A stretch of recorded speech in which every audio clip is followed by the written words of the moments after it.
आज की क्लास शुरू करते हैं। आज का टॉपिक आप लोग देख रहे हो ब्लड।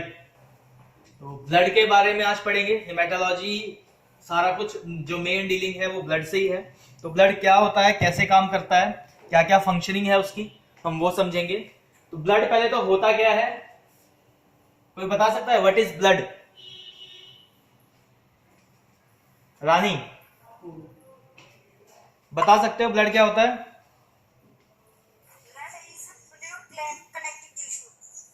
Fluid connective tissue. ठीक है, ब्लड क्या है? फ्लूइड कनेक्टिव टिश्यू है। क्लियर हो गया? तो फ्लूइड कनेक्टिव टिश्यू क्या होता है? वो टिश्यू क्या है? सेल से बनता है। ठीक है, ऐसे बनता है ना भाई। बहुत सारे सेल आपस में ज्वाइन होंगे तो टिश्यू बना देंगे, बहुत सारे टिश्यू आपस में ज्वाइन होंगे तो एक ऑर्गन बना देंगे, और बहुत सारे ऑर्गन मिल जाएंगे तो एक बॉडी बन जाएगी। यही फॉर्मेट था हमारी बॉडी के स्ट्रक्चर का। तो हमें ब्लड के अंदर क्या पढ़ना है? सेल के बारे में पढ़ना है, यानी यूनिट। जो यूनिट हमें पढ़नी है वो ब्लड के अंदर मोस्टली हम सेल के बारे में पढ़ेंगे। और ये सेल कितने में डिवाइडेड थे? तो आरबीसी, डब्ल्यूबीसी और प्लेटलेट, ये तीन टाइप में डिवाइडेड थे सेल्स। तो हमारे ब्लड के अंदर हम क्या पढ़ेंगे? बहुत ही शॉर्ट में ब्लड के अंदर क्या पढ़ेंगे? आरबीसी, डब्ल्यूबीसी और प्लेटलेट। भाई मेन टॉपिक हमें यही पढ़ना है ना। ब्लड क्या है? फ्लूइड कनेक्टिव टिश्यू है। फ्लूइड कनेक्टिव टिश्यू क्या करता है? हमारी बॉडी में जो भी सामान हमारे सेल को चाहिए, कौन से वाले सेल को? जो ऑर्गन्स बनाते हैं, जो सिस्टम बनाते हैं, उनकी ग्रोथ के लिए, तो वो सेल के बारे में हमें पढ़ना है। वो कौन कौन से सेल हैं? वो तीन मेजर सेल हैं आपके, आरबीसी, डब्ल्यूबीसी और प्लेटलेट। ठीक है, तो ब्लड की एक डेफिनेशन ले लेते हैं अगर। तो blood is a body fluid that delivers necessary substance in the body's cell such as nutrition, oxygen and other transportation including waste products. अब हमारे बॉडी में जो वेस्ट प्रोडक्ट है भाई, ये हमारा लिवर है। ठीक है, कुछ इस तरीके का हमारा लिवर होता है। यहाँ गॉल ब्लैडर लगा है, यहाँ पेनक्रिया लगा हुआ है। ठीक है, इधर फिर स्मॉल इंटेस्टाइन, लार्ज इंटेस्टाइन है। तो मान लो भाई कोई वेस्ट निकल रहा है यहाँ से, इधर से, यहाँ इंटेस्टाइन से, तो वो भी तो ब्लड के थ्रू ही जाता है। हमारी बॉडी में जो वेस्ट है, वेस्ट एक कार्बन डाइऑक्साइड, भाई ये लंग्स है हमारा यहाँ। ठीक है, ये हमारा एक लंग्स हो गया इधर।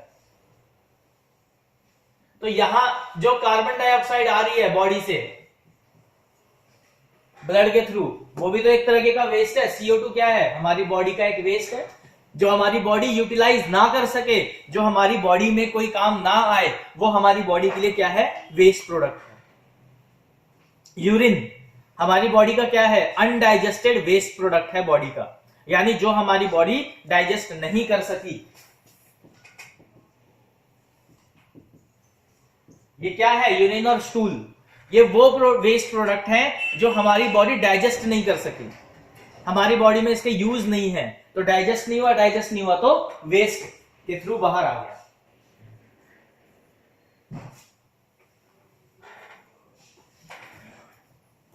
इस यूनिट में आप लोग क्या पढ़ोगे? ब्लड के बारे में, फंक्शन ऑफ ब्लड पढ़ोगे, ऑक्सीडेशन ऑफ ब्लड पढ़ोगे, प्लाज्मा सीरम के बारे में पढ़ोगे, सेलुलर कंपोनेंट्स पढ़ोगे, जिसमें इरेथ्रोसाइड आरबीसी और ल्यूकोसाइड यानी डब्ल्यूबीसी रहेगा, और इसके कुछ क्वेश्चन और फेजेस रहेंगे।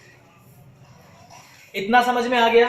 देखो बहुत शॉर्ट में समझा रहा हूं। ब्लड क्या है? एक फ्लूइड कनेक्टिव टिश्यू है। वो फ्लूइड कनेक्टिव टिश्यू जो आपकी बॉडी में ट्रांसपोर्टेशन का काम करता है, आपकी बॉडी में वेस्ट एक्सक्रीशन का काम करता है, आपकी बॉडी में सेलुलर मैकेनिज्म करने का काम करता है, आपकी बॉडी में केमिकल रिएक्शन परफॉर्म कराने के लिए जो मटेरियल्स रिक्वायर्ड है, जो एनर्जी रिक्वायर्ड है, वो भी ब्लड के थ्रू ही ट्रांसपोर्ट होती है। क्यों? क्योंकि ब्लड में सेल्स होते हैं और सेल के साथ में एक प्लाज्मा होता है। जो प्लाज्मा के अंदर क्या होता है? सारे वो मेजर कंपोनेंट्स जो हमारी बॉडी को रिएक्शन कराने के लिए चाहिए, यानी बायोकेमिस्ट्री के जितने भी केमिकल्स हमारी बॉडी को चाहिए होते हैं बायोकेमिस्ट्री से रिलेटेड, चाहे वो यूरिया हो, यूरिक एसिड हो, sodium, potassium, calcium, fluoride, chloride, cholesterol, triglyceride, तो जितने भी हमारे बॉडी को केमिकल चाहिए वो सारे प्लाज्मा में प्रेजेंट होते हैं। और ये सारे केमिकल किसके थ्रू चलते हैं? ये सेल्स के थ्रू चलते हैं। चेन होती है इनकी, सेल्स के थ्रू चल रही होती है। सेल जो है वो इंजन का काम करता है, यानी जो ब्लड हो गया वो एक तरीके का आपकी बॉडी के अंदर ट्रेन है जो सामान एक जगह से दूसरी जगह लेके जा रही है। ट्रैक बना रखा है। ट्रैक क्या हो गई? ट्रैक आपकी वेन्स हो गई, कैपिलरीज हो गई, वो क्या है? ट्रैक हो गया। ब्रेन क्या हो गया? वो सिस्टम हो गया जो नेविगेट करता है, हर चीज को रास्ता बताता है, तुम्हें अब यहां जाना है, यहां रुकना है, यहां ये काम करना है। तो इस तरीके से एक बॉडी काम कर रही है। तो आज जो हमारा मेजर टॉपिक रहेगा ब्लड। तो एक ओवरव्यू मैंने ब्लड का दे दिया है। अब ब्लड के main topic heading wise start करते हैं।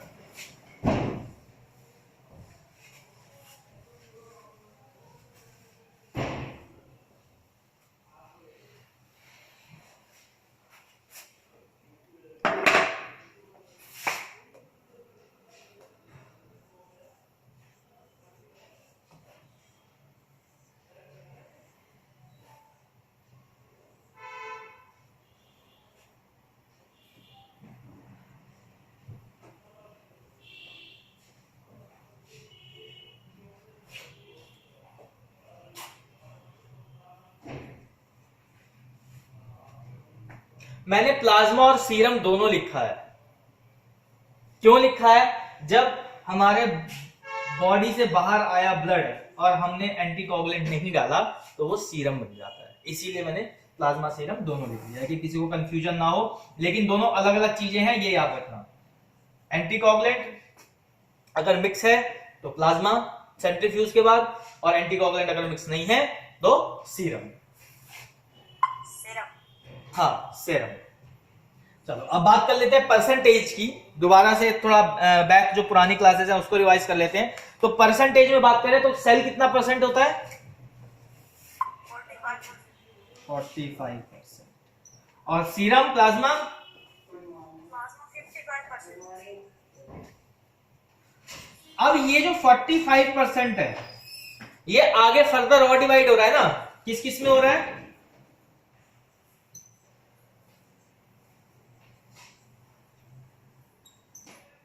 आरबीसी, डब्ल्यूबीसी और प्लेटलेट। जी सर। तो आरबीसी में कितना गया? 44%। अप्रोक्स 44% आपका आरबीसी लेके चला जाता है। और 1% जो सेल है वो मिलके ये बना देते हैं। देखो अप्रोक्स में क्यों डाल रहा हूं, उसका रीजन है कि इनकी जो कैलकुलेशन है वो हर एक पर्सन में डिफर होती है। बीमार हो जाओगे तो डब्ल्यूबीसी बढ़ जाएगा, आरबीसी भी कम हो सकता है उस चांस में, या आरबीसी भी बढ़ सकता है, लेकिन टोटल कंसेंट्रेशन ऐसे ही कैलकुलेट करेगा वो। ठीक है, 1% आपका। अभी कैसे आप समझोगे कि ये 1% में जा रहा है? जब आप सेंट्रीफ्यूज करते हो, ब्लड बैंक का जब सेंट्रीफ्यूज पढ़ोगे तो उसमें इस तरीके से आपको लेयर दिखाई देगी जिसमें आरबीसी, प्लेटलेट, प्लाज्मा ऐसे सेपरेट होता हुआ नजर आएगा। तो 1% यहां पे ये बनेगा, जिसमें प्लेटलेट के साथ साथ डब्ल्यूबीसी सेल भी मिल जाते हैं कई बार। या और अच्छा सेंट्रीफ्यूज होगा तो उसमें एक हल्की लेयर सी और नजर आएगी। ठीक, तो ये जब सेंट्रीफ्यूज होता है तो इस तरीके से सेल हमारा स्पेसिफिक ग्रेविटी के बेसिस पे डिवाइड होता है। अब आगे बढ़ते हैं। तो ब्लड जो है सबसे पहला जो आता है, ब्लड आता है आपका, वो होता है रेड ब्लड सेल। ठीक है, जो कि कनेक्टिव टिश्यू है। वो हेल्प करता है किसमें? नेसेसरी सब्सटेंस को रेगुलेट करने में, सर्कुलेट करने में। और वो नेसेसरी सब्सटेंस क्या है? आपके न्यूट्रिशन, ऑक्सीजन और वेरियस बॉडी फ्लूइड्स, केमिकल्स। ठीक है, जैसे आपने कोई भी चीज खाई, इतना समझ में आ गया? सेल, प्लाज्मा, सेल का डिवाइडेशन और प्लाज्मा कैसे रहता है वो। प्लाज्मा और सीरम में एक सबसे मेजर डिफरेंस, वो भी समझ में आ गया होगा।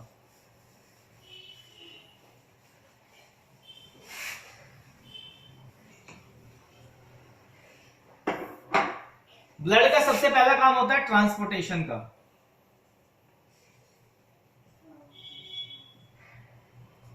तो ट्रांसपोर्टेशन किसका कर रहा है, क्या सामान कर रहा है? तो जो भी हम फूड खा रहे हैं उसमें से हमारा जो भी प्रोडक्ट निकल रहा है, चाहे वो शुगर निकल रहा हो, चाहे वो कोलेस्ट्रॉल निकल रहा हो, चाहे वो कोई एसिड निकल रहा हो, चाहे वो कोई इलेक्ट्रॉन निकल रहा हो, नमक NaCl, तो सोडियम तो हमारे बॉडी में चाहिए ही चाहिए। तो चाहे कोई इलेक्ट्रॉन है उस फूड में, चाहे कोई एसिड है, जैसे आप सपोज चिली खाते हो, ग्रीन चिली, वो एक एसिडिक होता है। लेमन लेते हो, उसके अंदर भी एक एसिडिक सब्सटेंस होता है। चाहे आप शुगर ले रहे हो या कार्बोहाइड्रेट ले रहे हो या प्रोटीन ले रहे हो या कोई लिपिड ले रहे हो, कोलेस्ट्रॉल वगैरह का, तो जो भी आप खा रहे हो वो सारा फूड में रहता ही है। तो उस फूड में से लेता है, किसकी हेल्प से लेगा? तो आपके इंटेस्टाइन। फर्स्ट ईयर में आपने सारे ऑर्गन्स पढ़ लिए हैं। तो इंटेस्टाइन क्या करता है? एब्जॉर्ब करता है। क्या एब्जॉर्ब करता है? फूड में ये जो कंपोनेंट्स हैं वो एब्जॉर्ब करता है। कैसे एब्जॉर्ब करता है? भाई आपने खाया, माउथ ने क्या किया? च्यूई किया, उसको चबाया, ठीक है, एक बल्ब बना दिया च्यूई करके। वो बल्ब क्या हुआ? सलाइवा के साथ मिक्स हो गया। अब वो हमारे फूड पाइप के थ्रू अंदर गया स्टमक में। स्टमक में क्या? HCl प्रेजेंट है पहले से ही, कंसंट्रेटेड। वो HCl ने क्या किया? उसमें जो बल्ब गया उसमें मिक्स हो गया, ठीक है। तो जो बिल्कुल उसको एक तरीके से सूपी आइटम बना दिया, जैसे सूप होता है ना, वैसा बना दिया उसको बिल्कुल एसिड से। अब वो सूपी आइटम क्या हुआ? वो इंटेस्टाइन में मूव करना शुरू हुआ। इधर से आपके लिवर ने क्या किया? कुछ जूसेस प्रोवाइड कर दिए कि और चीजें डाइजेस्ट हो जाए। भाई आपको एक दूसरे को पकड़ना है, तो आप हाथ से पकड़ोगे, हाथ से पकड़ने के बाद मैं उसमें रस्सी बांधूं तो पकड़ मजबूत हो गई ना। तो ऐसे ही आपके लिपिड ने, या जो आपके आपका जो लिवर है, ठीक है, जो बाइल गॉल ब्लैडर है, जो पेनक्रियाज है, इन सब ने क्या किया? वो जूस यानी वो पकड़ बनाने वाले बॉन्ड्स दे दिए, वो केमिकल दे दिए। तो अब क्या हुआ? रिएक्शन एक तैयार हो गई और एक फ्लूइड सूप टाइप तैयार हो गया। अब वो फ्लूइड सूप टाइप कहां गया? आपके इंटेस्टाइन में गया, ठीक है। अब इंटेस्टाइन में क्या है? पिलाइज है, इस तरीके की फिंगर लाइक स्ट्रक्चर। अब यहां से वो खाना जा रहा है, ठीक है, यहां से वो खाना जा रहा है। तो ये क्या कर रहे हैं? ये सोखने का काम कर रहे हैं। भाई पानी गिर गया, आप क्या करते हो? पोछा डालते हो ना, तो पोछा क्या करता है? पानी सोख लेता है। मिट्टी तो नहीं सोख पाता, मिट्टी तो ऐसी चीज रहती है, चाहे वो पोछे के सरफेस पे लग जाए, चाहे वो जमीन पे पड़ी रहे, सिर्फ पानी ही सोखता है। तो ऐसे ही वो सोखने का काम करता है। तो जो भी सोखेगा, तो इस यहां क्या है? यहां ब्लड सर्कुलेट हो रहा है, तो सोख के सीधा ब्लड में देता जाता है। ले जाओ, ले जाओ, ले जाओ। यहां से उठाया, यहां ब्लड में दे दिया, यहां से उठाया, यहां ब्लड में दे दिया। तो फूड क्या हुआ? माउथ से खाया, स्टमक में गया, वहां कुछ रिएक्शन हुई, फिर वहां से लिवर ने हेल्प करी, वहां से पेनक्रिया ने हेल्प करी, फिर वो आपके इंटेस्टाइन में गया, इंटेस्टाइन में फिर वो घूमने लगा, वहां से घूमता गया और साथ साथ में पिलाई ने खींचना शुरू कर दिया। जो जो रिक्वायरमेंट है सब खींचते गए और लास्ट में क्या बन गया? उसका स्टूल बन गया। ऐसे तो बनता है स्टूल। और ये सारा प्रोसेस जब हुआ तो उसमें ब्लड का रोल कहां है? ट्रांसपोर्टेशन का रोल दिख रहा है। भाई इस पूरे डाइजेस्टिंग प्रोसेस में आपको ट्रांसपोर्टेशन का रोल ब्लड ही तो दिखा रहा है। ब्लड क्या कर रहा है? पिलाइस से जो भी रिक्वायर्ड चीजें वो दे रहा है, वो लेके ट्रांसपोर्ट कर रहा है। अब हमारे ब्लड के अंदर जब तक पकड़ने वाली चीज कुछ है नहीं, कोई रिएक्शन नहीं होने वाला, कोई सब्सटेंस नहीं है, तब तक ब्लड भी कुछ नहीं कर सकता ना। तो इसमें क्या होता है? प्रोटीन की चेन होगी, protein, lipid, carbohydrate, first year में पढ़ा दिया था मैंने आपको। लिपिड्स की चेन होगी, कार्बोहाइड्रेट की चेन होगी, कुछ आयंस होंगे,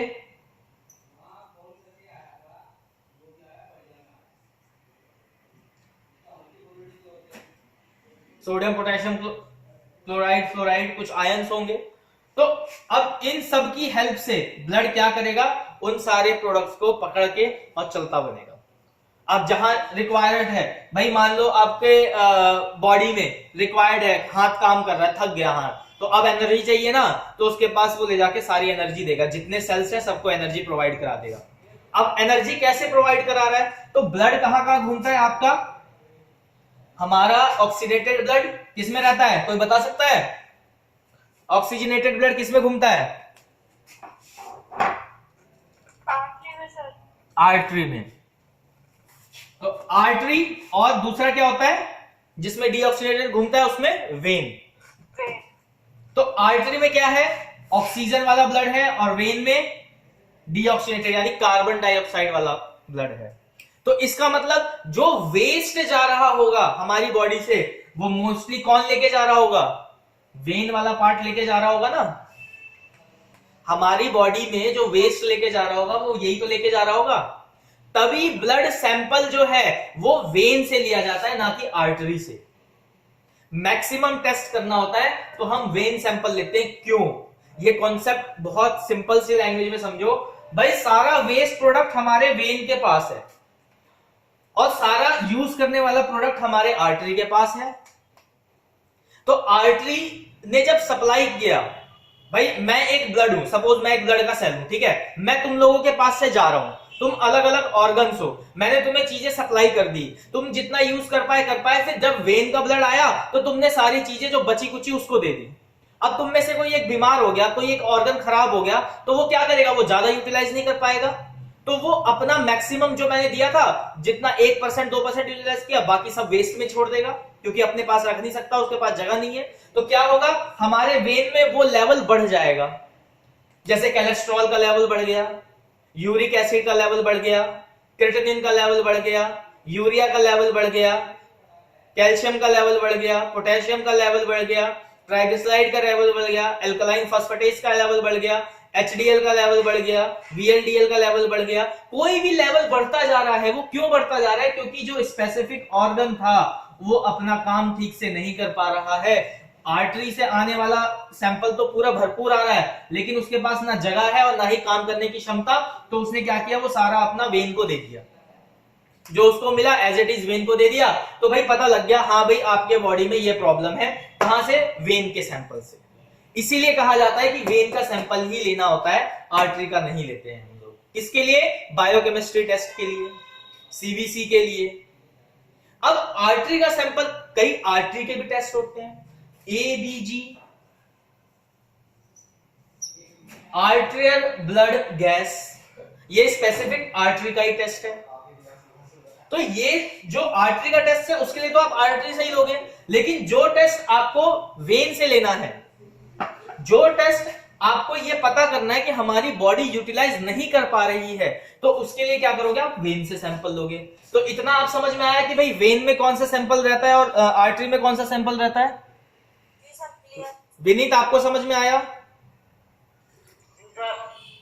इधर से अंजलि, प्रिया, चलो ठीक है, आगे बढ़े, फिर आगे बढ़े। जी सर। ठीक,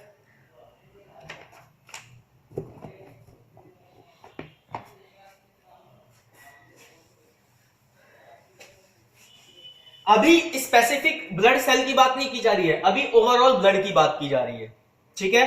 तो कंफ्यूज मत होना कि सर आरबीसी का क्या काम आएगा, WBC का क्या काम आएगा, वो जब हम सेल की बात करेंगे तब बताएंगे। अभी ओवरऑल ब्लड क्या क्या फंक्शन कर रहा है उसको समझो।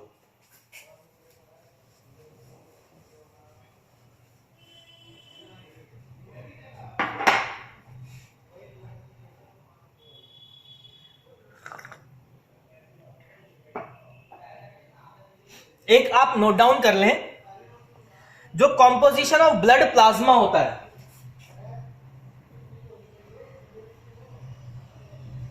जो कॉम्पोजिशन ऑफ ब्लड प्लाज्मा है वो बेसिकली किस किस से बना हुआ है, वाटर, बोलते ना भाई हमारे शरीर में वाटर है, ये परसेंटेज की बात कर रहा हूं, ठीक है।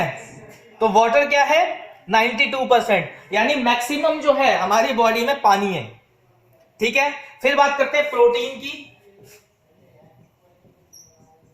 तो प्रोटीन कितना परसेंट होगा हमारी बॉडी में, वो होगा आपका 6 से 8%। यानी प्लाज्मा, जो ब्लड प्लाज्मा है, जो हमारी बॉडी के अंदर प्लाज्मा है, देखो बाहर वाले प्लाज्मा की बात नहीं कर रहा, बाहर तो प्लाज्मा जब निकालोगे तो एंटीकोगुलेंट मिलाओगे तो उसमें तो वैल्यू घटी बढ़ी जरूर मिलेगी, लेकिन एक जो बॉडी के अंदर रेशियो बना रहता है प्लाज्मा का, उसका जो कॉम्पोजिशन होता है, ठीक है,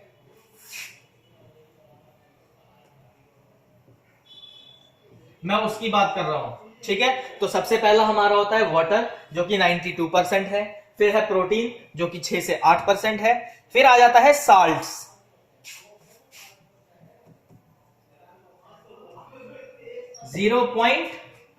साल्ट क्या होते हैं हमारे बॉडी में, कोई बता सकता है साल्ट से क्या समझ में आ रहा है? साल्ट में सर कई चीजें जैसे कि सोडियम क्लोराइड। हाँ, जो इलेक्ट्रॉन्स हैं हमारी बॉडी के, बेसिकली साल्ट का मतलब होता है हमारे बॉडी के इलेक्ट्रॉन्स। तो इलेक्ट्रॉन्स हमारे कितने परसेंट है? 0.8%। साल्ट कितने हैं? 0.8%। अब बात कर लें अगर लिपिड की,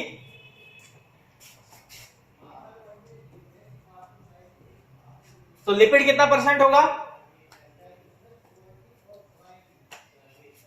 0.6%। लिपिड के अंदर क्या क्या आता है रानी? लिपिड प्रोफाइल एक टेस्ट होता है ना, LDL, HDL। एलडीएल। देखो सबसे पहले कोलेस्ट्रॉल से शुरू करते हैं बेटा, ठीक है। जी sir. Cholesterol, HDL, LDL, cholesterol, triglyceride, फिर आता है एलडीएल, या नहीं उसके बाद आएगा एचडीएल, HDL, फिर LDL। फिर एलडीएल और फिर वीएलडीएल। अब इसकी फुल फॉर्म समझो। सीएच हो गया कोलेस्ट्रॉल, टीआरवाई हो गया triglyceride, HDL high density lipoprotein, LDL low density lipoprotein, VLDL very low density lipoprotein, ठीक है। तो ये आपके लिपिड प्रोफाइल के टेस्ट हो गए। तो ये लिपिड प्रोफाइल, जो लिपिड है यानी ये प्रोफाइल है, ये कितनी परसेंट है हमारी बॉडी में? 0.6%। कौन से पार्ट में? ब्लड प्लाज्मा के कॉम्पोजिशन के पार्ट में। क्लियर हो गया? अब आ जाओ ग्लूकोज। वो कितना परसेंट होगा? तो 0.1%।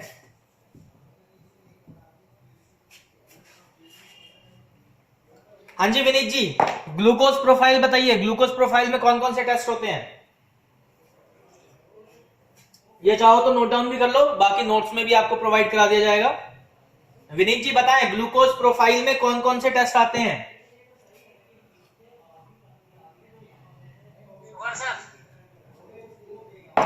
ग्लूकोज प्रोफाइल में शुगर प्रोफाइल या ग्लूकोज प्रोफाइल? HbA1c है सर। HbA1c और सर फास्टिंग है, बीपी है, रैंडम है शुगर।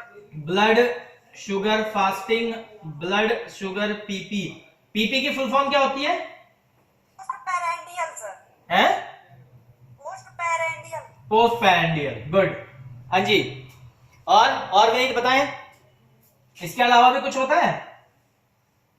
और सर यहाँ से ऊपर जानकारी नहीं। यहां से ऊपर जानकारी नहीं है, कोई बात नहीं। यहां से ऊपर जानकारी हम दिलवाएंगे। चलो, और किसी को कुछ पता है भाई? प्रिया जी माइक म्यूट कर ले। विनीत, प्रिया पाल माइक अनम्यूट करें और बोलें। इसके अलावा कोई और टेस्ट भी हो सकता है शुगर के लिए? पता नहीं। आशा, इसके अलावा भी कोई और टेस्ट हो सकता है बच्चे? नहीं होता इसके अलावा? अच्छा, Rani? Not sure, not clearly not sure. चलो कोई नहीं। सौरभ पाल, इसके अलावा भी कोई टेस्ट लगा सकते हैं शुगर की जानकारी के लिए प्रोफाइल में? इसके तो नेटवर्क ही नहीं मिलते, पता नहीं कहां रहता है ये। हैं? Blood sugar random. चलो एक और हो गया। हाँ जी सौरभ पाल जी, इसके अलावा भी कोई टेस्ट लगा सकते हैं शुगर प्रोफाइल में? हैं? क्या बोल रहे हो? आरबीएस होता है ना सर ये? आरबीएस रैंडम ब्लड शुगर कह लो या ब्लड शुगर रैंडम कह लो, एक ही बात है।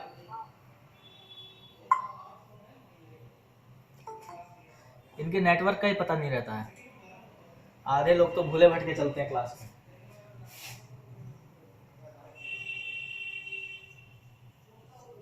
गधो, ये यूरिन में शुगर नहीं आती क्या?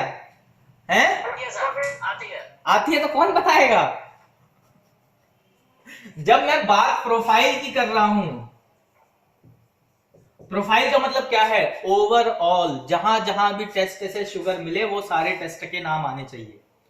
किसी भी चीज की अगर प्रोफाइल बोल दी जाती है, इसका मतलब होता है कि चाहे वो ब्लड से रिलेटेड सैंपल हो, चाहे वो कोई अदर फ्लूइड से रिलेटेड सैंपल हो, आपको वो सारे टेस्ट के नाम बताने हैं।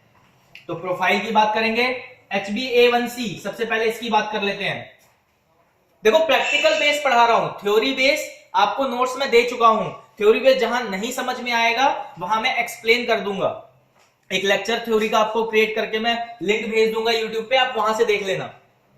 अभी प्रैक्टिकल बेस समझते जाओ साथ साथ में। तो सबसे पहले बात कर लेते हैं HbA1c की। सैंपल टाइप क्या है, इसको रब कर रहा हूं साथ में।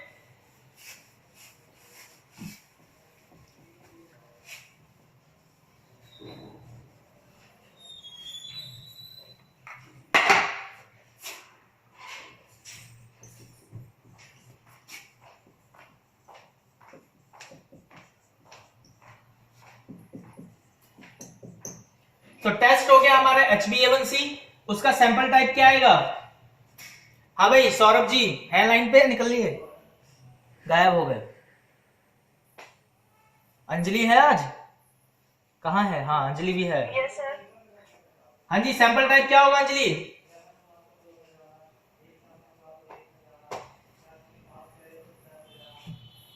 HbA1c का, ब्लड शुगर फास्टिंग का, ब्लड शुगर पीपी का, ब्लड शुगर रैंडम का, इन चारों का सैंपल टाइप क्या होगा? सर शुगर खा लीजिए। अरे मैं टाइम की बात नहीं कर रहा हूं, मैं पूछ रहा हूं ब्लड सैंपल, सैंपल टाइप क्या होगा? ब्लड से ब्लड प्लाज्मा।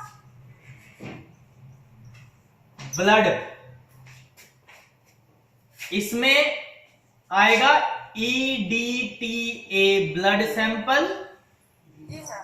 और इस तीनों में आएगा फ्लोराइड सैंपल।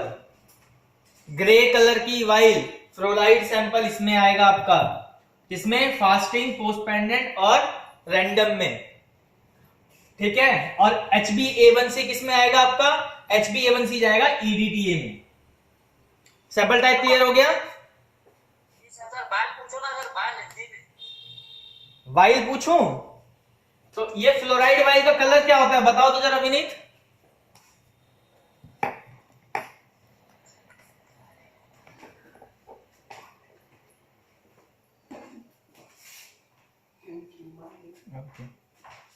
हाँ जी विनीत जी बताएं, क्या सर? फ्लोराइड वाइल का सैंपल कलर कोड क्या होता है? जो वाइल जिसमें शुगर सैंपल लेते हैं उसका कलर कोड क्या है? बाल का सर ग्रे कलर की जो फास्टिंग या पीपी है, ग्रे कलर का ढक्कन है उसका। अच्छा, और HbA1c की? तो सर EDTA बाल है सर, नीले कलर। नीले कलर की? नीला कलर नहीं सर, अभी बाल दिखा रहा हूँ मैं आपको। पर्पल सर, पर्पल, उसको पर्पल बोलते हैं। ठीक है, कलर का नाम ठीक है सर। ठीक, बैंगनी कलर जो होता है पर्पल कलर होता है, ठीक है, तो उसको पर्पल कलर बोलते हैं। और कलर कोड कहां से पता लगता है? उसकी कैप से। बिल्कुल सही दिखा रहा है आसिफ अली, ये कैप का जो कलर है ये डिफाइन करता है कि वाइल क्या है, और साथ साथ में यहां पे मार्किंग होती है। इसमें भी दो टाइप की वाइल आती है, याद रखना, कलेक्शन के टाइम पे दो टाइप की वाइल आती है। एक होती है वैक्यूटेनर वाली, एक आती है सिरिंज वाली। जो वैक्यूटेनर वाली है उसके अंदर वैक्यूम होता है, अब वैक्यूम का क्या मतलब है, जब आप वाइल निडल में लगाओगे तो अपने आप ही खून चूसना शुरू कर देगी और उतना ही लेगी वो अपने अंदर जितना उसमें मार्किंग है, उससे ज्यादा नहीं लेगी। तो वो वैक्यूम टेनर वाली वाइल है। वैक्यूम होता है उसके अंदर, भाई 2 ml का वैक्यूम है, 4 ml का वैक्यूम है, 3 ml का वैक्यूम है, तो वैक्यूम क्रिएट होता है। वैक्यूम कैसे क्रिएट होता है, तो अब ये देख लो, जैसे ये वो बॉडी का पार्ट है, ठीक है, यहां वो निडल हो गई, ये इसके साथ अटैच हो गया और ये आपका हब हो गया, ठीक है। यहां एक निडल पार्ट अंदर आ रही है, एक ये निडल यहां वेन में जा रही है। अब यहां पे वो वाइल अटैच होती है, तो सैंपल यहां से अंदर आना शुरू हो जाता है ऑटोमेटिकली।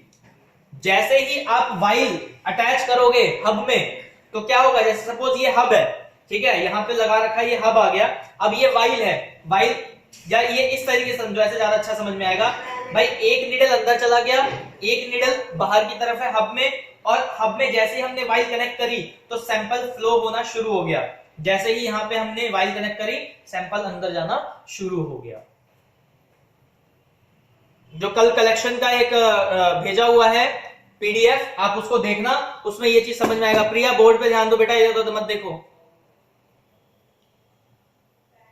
तो ये आपका वैक्यूम टेनर वाली वाइल्स होती हैं। सिरिंज वाली वाइल्स आपने नॉर्मल देखी हुई है, आपके कॉलेज में भी आपने देखी है, या लैब्स में जब आप गए होगे तो वहां पे भी देखा होगा, उसके अंदर कोई वैक्यूम नहीं होता है, ठीक। तो ये तो हो गया आपका। अब इसमें बात कर लेते हैं कि भाई ये जो शुगर प्रोफाइल ब्लड से रिलेटेड है, ठीक है, ये प्रोफाइल तो आपके ब्लड सैंपल से रिलेटेड है ना, अभी यूरिन सैंपल की बात नहीं कर रहे हैं, अभी ब्लड सैंपल की बात कर रहे हैं। तो एक बार नॉर्मल रेंज भी समझ लेते हैं। तो फास्टिंग की नॉर्मल रेंज, जिससे पूछूंगा सिर्फ वही जवाब देगा। Asif Ali, blood sugar fasting की नॉर्मल रेंज कितनी होती है? आसिफ अली जवाब दें।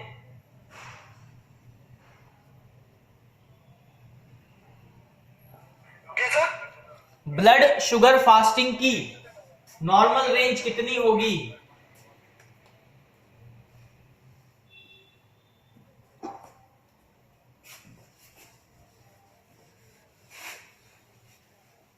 देख के नहीं बताना। आसिफ अली सुन पा रहे हो? जी जी। ब्लड शुगर फास्टिंग का नॉर्मल रेंज क्या होगा?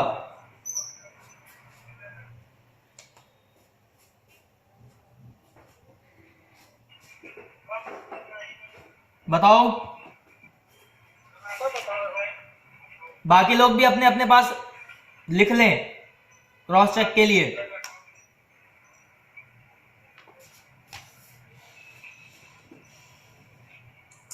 700 हैं? 700 60 से 100। Yes sir. और यूनिट क्या होगी? जी सर। यूनिट क्या होगी? आगे इसकी यूनिट क्या लिखेंगे? ग्राम पर डीएल, मिलीग्राम पर डीएल, परसेंटेज, क्या लगाएंगे इसके पीछे?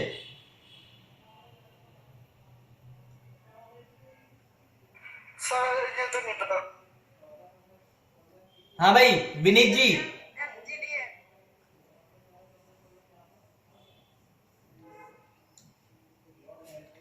विनीत जी नॉर्मल रेंज ठीक है?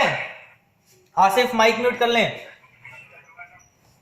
विनीत आप बताएं। 60 से 100 बता रहे हैं आसिफ अली, 60 से 100 mg पर डीएल, क्या ये रिपोर्ट सही है नॉर्मल रेंज के लिए? 70 से सर 110। जी सर, ये राइट है, विनीत को बताया 70 to 110 mg per dm। और भी कोई बताना चाहता है इसके अलावा कोई रेंज हो? प्रिया, अंजलि? 62 से 110 mgdl। 62? एक और अनोखा आ गया।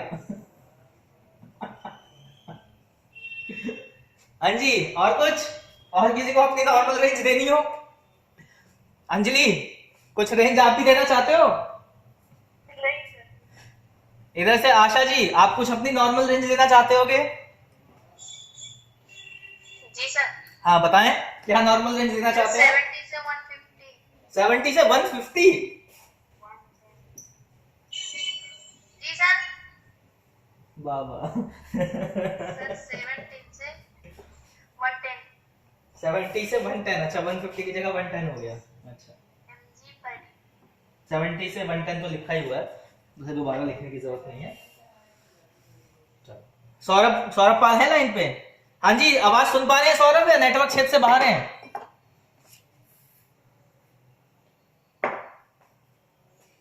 इनका तो पता ही नहीं होता ये क्लास में भी होते हैं कि नहीं होते। चलो कोई नहीं, आगे कंटिन्यू करते हैं।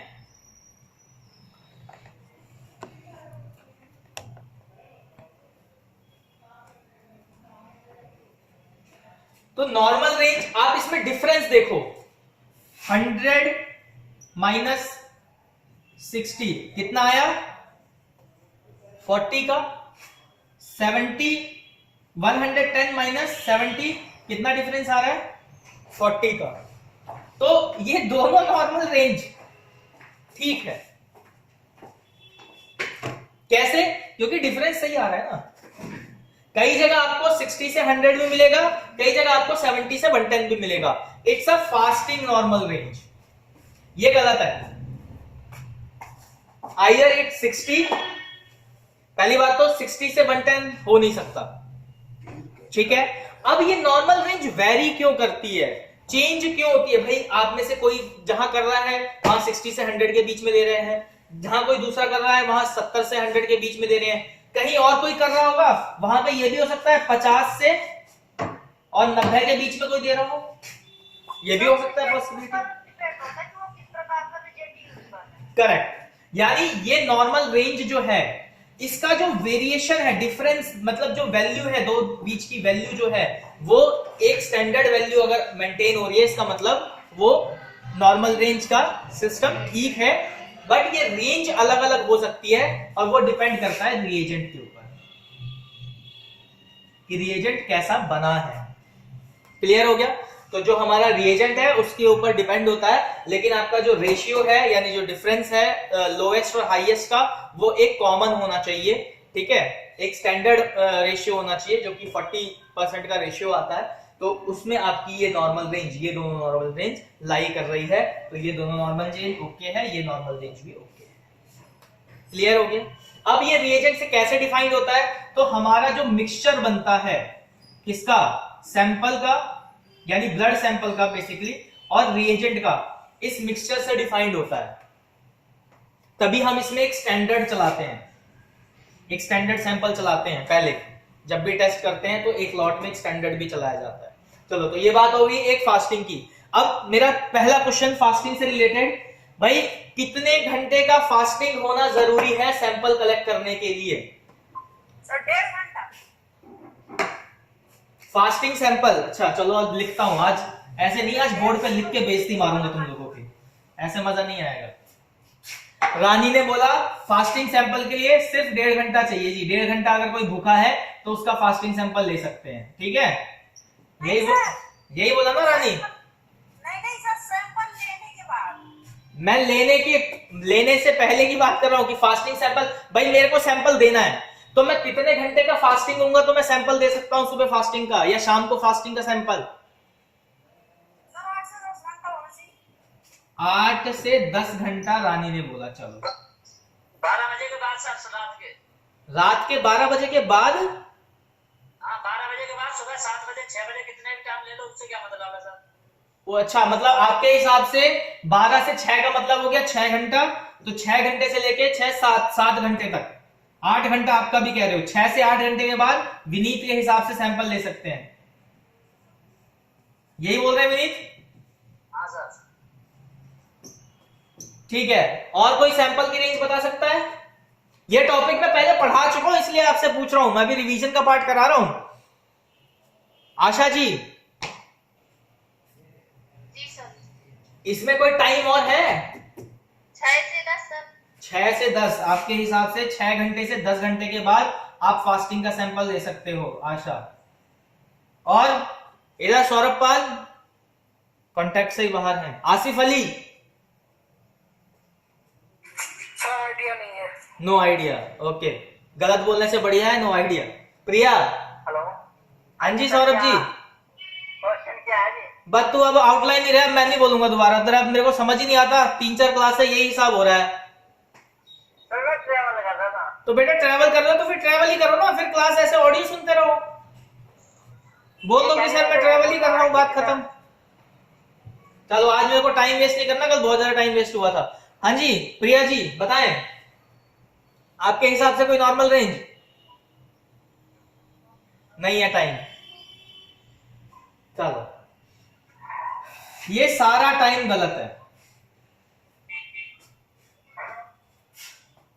ये सारा टाइम पीरियड गलत है फास्टिंग के सैंपल के लिए। मिनिमम 12 घंटे का फास्टिंग होना चाहिए, समझ में आ गया? फास्टिंग सैंपल के लिए मिनिमम 12 घंटे का फास्टिंग होना चाहिए। हाँ विनीत जी बताएं। अगर सर ऐसे अपने 8 बजे खाना खा लिया, ठीक है, सैंपल तो सुबह ही लिया जाएगा, तो टाइम से क्या मतलब है? टाइम से क्या मतलब है, मैंने क्या बोला? Minimum time. भाई आपने रात को 8 बजे खाना खा लिया तो 12 घंटे सुबह 8 बजे हो गए। 8 बजे के बाद पेशेंट एलिजिबल है वो सैंपल देने के लिए, उससे पहले क्यों नहीं है? आपकी बॉडी में 12 घंटे तक कोई भी शुगर का सब्सटेंस जाना नहीं चाहिए। फास्टिंग सैंपल का मतलब ही क्या है कि भाई 12 घंटे तक हमने एक्सटर्नली कोई शुगर सब्सटेंस नहीं दिया बॉडी में, तो हमारी बॉडी हमारे बॉडी के अंदर प्रेजेंट शुगर को कितना यूटिलाइज कर पाई है वही तो हमने देखना है, वही तो हमने नापना है। सर ये कोई जरूरी थोड़ा नहीं है, कोई कुछ लोग पेशेंट 10 बजे खाना खाते हैं, उनका हम सुबह 6 बजे सैंपल निकाल लेते हैं। NABL के according, national board of accommodation laboratory testing, NABL के अकॉर्डिंग आपको, national accommodation board of laboratory testing के अकॉर्डिंग कम से कम, और WHO की गाइडलाइंस के अकॉर्डिंग कम से कम 12 घंटे का फास्टिंग होना चाहिए, तभी आपका रिजल्ट ट्रू आएगा, अदरवाइज नहीं आएगा। तो सर ऐसे तो सर ये तो कोई नहीं देखता 12 घंटे का समय, ऐसे तो सर सब लैब गलत हो जाएंगे। देखो ये आपकी जिम्मेदारी होती है पेशेंट को बताना, जो सैंपल ले रहा होता है उसकी जिम्मेदारी होती है पूछना कि सर आपने रात कितने बजे खाना खाया था? जी रात 10 बजे खाया था। तो सर आप आज सुबह 7-8 बजे नहीं हो पाओगे, 12 घंटा मिनिमम हमें चाहिए, आप शाम को जल्दी खा लें। इसीलिए जब भी ब्लड का सैंपल लिया जाता है, देखो रिजल्ट आपका आ जाएगा, रिजल्ट तो आप बिना खाना खाए रैंडम में भी ले लो, लेकिन मैं बात कर रहा हूं ट्रू रिजल्ट की, ट्रू वैल्यू की। तो मिनिमम 12 आवर फास्टिंग आपको चाहिए ही चाहिए।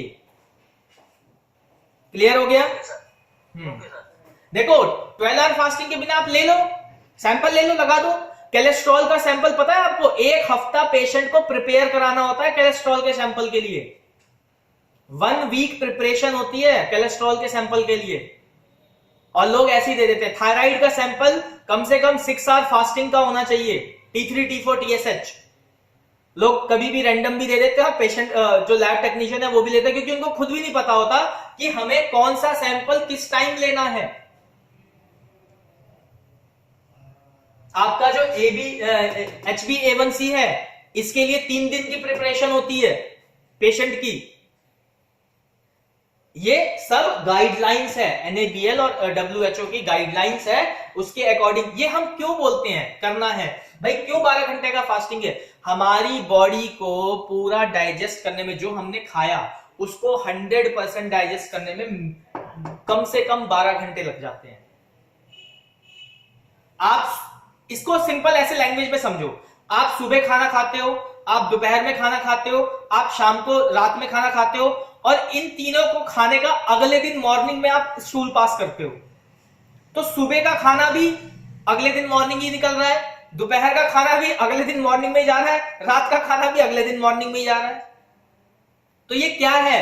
ये एक आपके बॉडी का टाइम टेकिंग प्रोसेस है जो मिनिमम 12 घंटे का लेता है। हर चीज को डाइजेस्ट करने के लिए बॉडी को टाइम चाहिए, तो वो टाइम पीरियड है। तो शुगर को, जो हमने शुगर लिया जिस भी फॉर्म में लिया, चाहे वो राइस की फॉर्म में लिया, चाहे वो शुगर केन की फॉर्म में लिया या चाहे वो किसी स्वीट की फॉर्म में लिया, ठीक है, चाहे वो कोई अदर कंपोनेंट की फॉर्म में लिया, तो उसको पूरा डाइजेस्ट करने का यानी फास्टिंग के सैंपल का मिनिमम टाइम 12 आवर्स होता है। तो अब मेरे ख्याल से आप लोगों को कोई कंफ्यूजन नहीं होगा। जो 6 से 8 घंटे, 8 से 6 घंटे, 6 से 10 घंटे, it's not a standard time. आप ले रहे हो, आप लेते रहोगे, लेकिन आपका रिजल्ट 100% नहीं आ रहा है। आप 85%, 75%, 65% इसी के बीच में घूम रहे हो। पेशेंट को तो नॉलेज ही नहीं है। पेशेंट को तो बस ये पता है जी मेरा सैंपल सुबह 6 बजे मेरे को देके आना है, उसको यही नहीं पता कि रात को खाना कितने बजे खाना था। कई डॉक्टर भी इस चीज को बताते हैं कि आज रात में आप ये खा लीजिए, उसके बाद सुबह आके आप सैंपल दीजिएगा। तो ये क्या है, ये हम पेशेंट को नॉलेज देते हैं। और ये नॉलेज कब दे पाओगे, जब आपके पास नॉलेज होगी। और जब ये नॉलेज पेशेंट को दोगे ना, तो पेशेंट अपने आप ही आपसे जुड़ जाएगा। कुछ पेशेंट होंगे जी मेरा तो ऐसे ही ले लो, तो उसको बता भी देना कि सर देखो हम सैंपल ले रहे हैं, ये रिजल्ट है। ये रिजल्ट वेरी क्यों हो जाता है, कहते ना जी मैंने उस लैब में कराया था, उसमें तो इतनी वैल्यू आ गई, हमने इस लैब में कराया, इसमें इतनी वैल्यू आ रही है। वो क्यों आ रही है, वो पेशेंट को नॉलेज नहीं है, वो लैब टेक्नीशियन को नॉलेज है, वो टेस्ट लगाने वाले को नॉलेज है, जो डॉक्टर है उसको नॉलेज है। तो आई होप कि ये वाला फास्टिंग वाला पार्ट आपको क्लियर हुआ होगा। अब बात करते हैं पीपी की।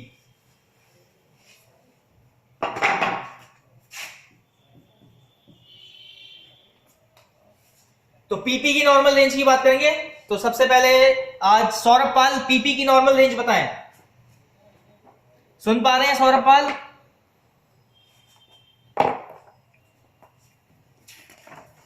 विनीत पीपी की नॉर्मल रेंज बताएं।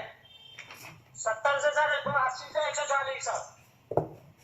70 से 80 80 80 80 80 80 से 140। 80 से 140। अच्छा ओके, 80 से 140 mg पर dl। रानी सर हाँ 70 to 140 mg per day। 70 से 140 mg पर dl।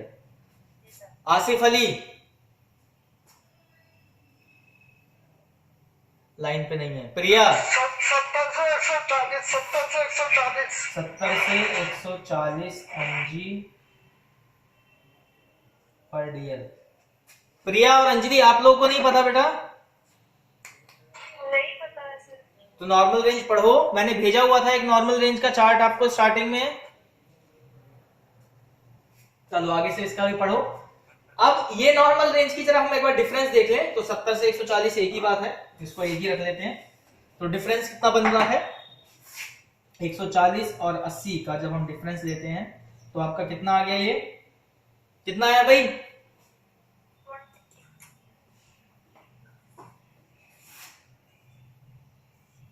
20 आएगा। 70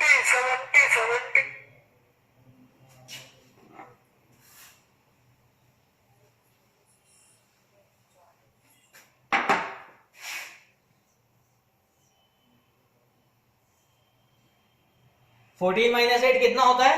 हाँ भाई रानी बताओ, 14 माइनस 8 कितना होगा? क्या सर? कैलकुलेट करो इसको, 140 माइनस 80 करो, कितना होता है आंसर? 70 आएगा सर। 70 आएगा। जी। हाँ भाई विनीत जी सही है कैलकुलेशन?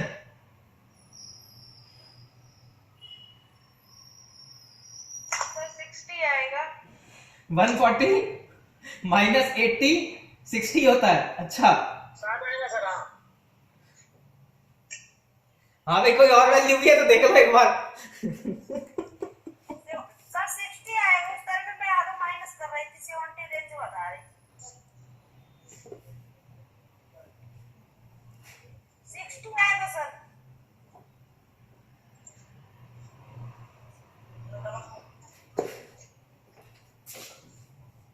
अब ठीक है चल। तो ये 60 की रेंज है, ठीक है। और अगर हम 70 से करते हैं तो कितना आ रहा है? तो 70 आएगा सर।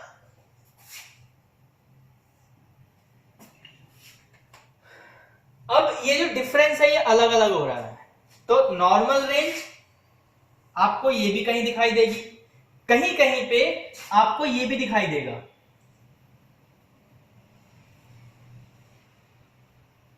$50 से $160 के बीच में, ठीक है।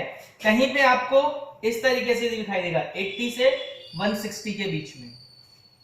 तो ये